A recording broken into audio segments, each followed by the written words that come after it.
Πρέπει να σας διακόψω, ζητώ συγγνώμη, παρακαλώ. Θα έρθω πάλι σε εσάς.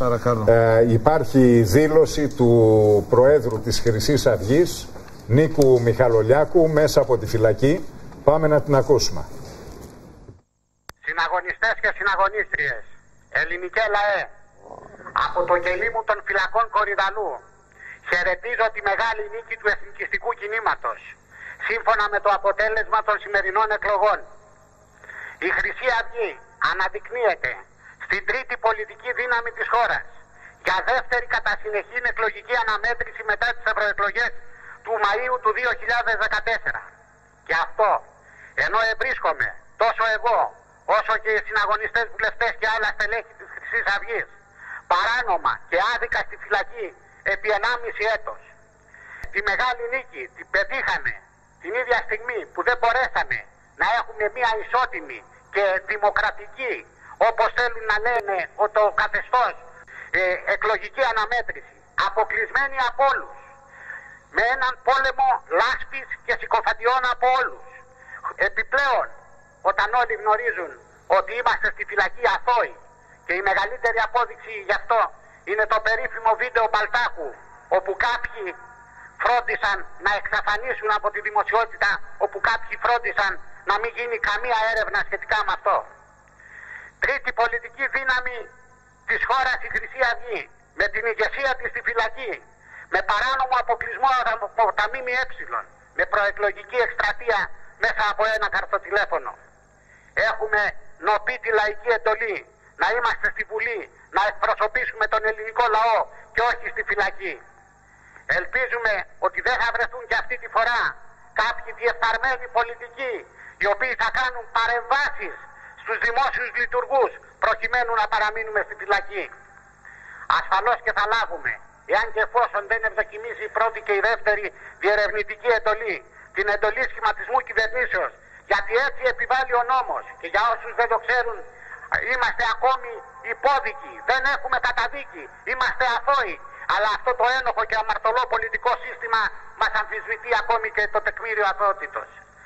Θέλω να ευχαριστήσω τις χιλιάδες των αγωνιστών και των αγωνιστριών της Χρυσής Αυγής που έδωσαν τον ωραίο αγώνα εναντίον όλων κυριολεκτικά σε αυτή την προεκλογική περίοδο, χωρίς υλικά μέσα, αποκλεισμένοι από τα κανάλια των ταβατζίδων, έχοντας να αντιμετωπίσουν όλους κυριολεκτικά εναντίον μας.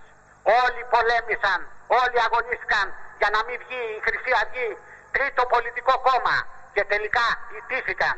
Η Χρυσή Αυγή νίκησε.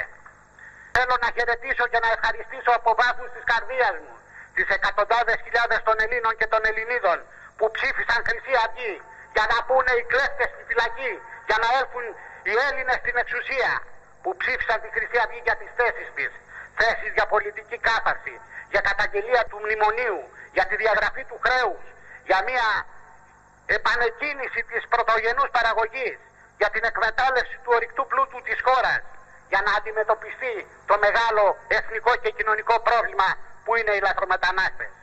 Μας ψήφισαν γιατί αντιστεκόμαστε, γιατί δεν συμβιβαστήκαμε σε τόσο δύσκολους καιρούς.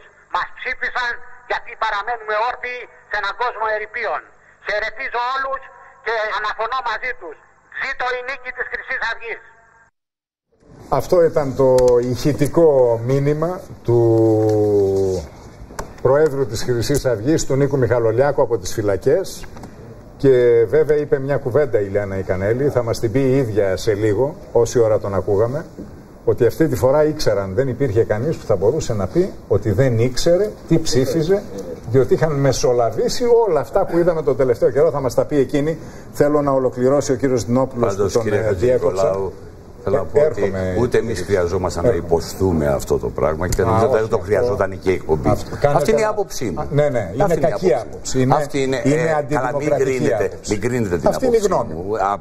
Είναι η δική μου άποψη για τη δική σας. Ήταν ολόκληρο διάγγελμα. Η δική μου άποψη για τη δική σας άποψη λοιπόν είναι ότι είναι αντιδημοκρατική. Και εγώ έχω την άποψη ότι κάνετε λάθος. Ακούστε. Εγώ νομίζω ότι κάνετε λάθος. Αγαπητέ μου κύριε Βίτσα, δεν κάνω λάθος. Σας το λέω με πλήρη συνείδηση. Πρόκειται για αρχηγό εκλεγμένου κόμματος. Δεν έχω καμία αντίρρηση. Και δεν έχω δικαίωμα να κόψω τις δηλώσεις. Λογοκριτής δεν θα γίνω καθυπόδειξη κανενός. Δεν σας ζήτησα να την κόψετε. Θα σας παρακαλέσω τις απόψεις σας περί δημοσιογραφίας να τις αφήσετε. Καμία άποψη, με συγχωρείτε, και ούτε μάλιστα και το έντονο, ούτε, με το που εκλεγήκατε, αποκτήσατε φαίνεται όχι και η αλαζονία της δημοσιογραφίας. Καμία αλαζονία. Όχι η αλαζονία της δημοσιογραφίας. Εγώ δεν σας έκανα μάθημα, εσείς μου έκανα μια κρίση. Θα μου μάθετε τη δουλειά μου. Σε τίποτα για σας. Σας παρακαλώ θερμά. Σε τίποτα για σας. Όχι κύριε Χατζηνικολάου, σας σέβομαι και σας εκτιμώ, αλλά δεν έχετε δικαίωμα να αποφασίσετε τι θα παίξω και τι όχι. Δεν αποφάσισα εγώ. Σας λέω λοιπόν αν το αποφάσισα εγώ, ότι με βάση τη δημοσιογραφική δεοντολογία δεν έχω δικαίωμα δεν να σας κόψω. έκρινα σε σχέση με αυτό. Δεν έχω δικαίωμα να κόψω το ηχητικό μήνυμα κανενός. Δεν ξέρω αν παρερμηνεύετε αυτό που είπα. Με συγχωρείτε. Μου είπατε μπορούσε να λείπει. Όχι, δεν μπορούσε να λείπει, κύριε Βίτσα. Θέλετε να σας παίξω τι μου είπατε. Βεβαίως. Μου είπατε μπορούσε να λείπει. Με συγχωρείτε, και μας ταλαιπωρήσατε, μου είπατε. Που το παίξατε τώρα. Με συγχωρείτε, θα με βγάλετε τρελό. Μα εγώ θα σας βγάλω τρελό. Εσείς μου λέτε ότι είπα πράγμα που δεν είπα. Τι είπατε, κύριε Βίτσα? Μου λέτε ότι είπα πράγμα που δεν είπα. Είπα δεν χρειαζόταν να υποστούμε εμείς αυτό. Έκφρασα το συναίσθημά μου. Τι θα πει αυτό? Θα μου κρίνετε και το συναίσθημά μου. Είναι λάθος μου όμως. Δεν μου είπατε ότι είναι λάθος. Όχι, εσείς είπατε ότι είναι λάθος η κρίση μου. Δηλαδή, συγχωρήστε με.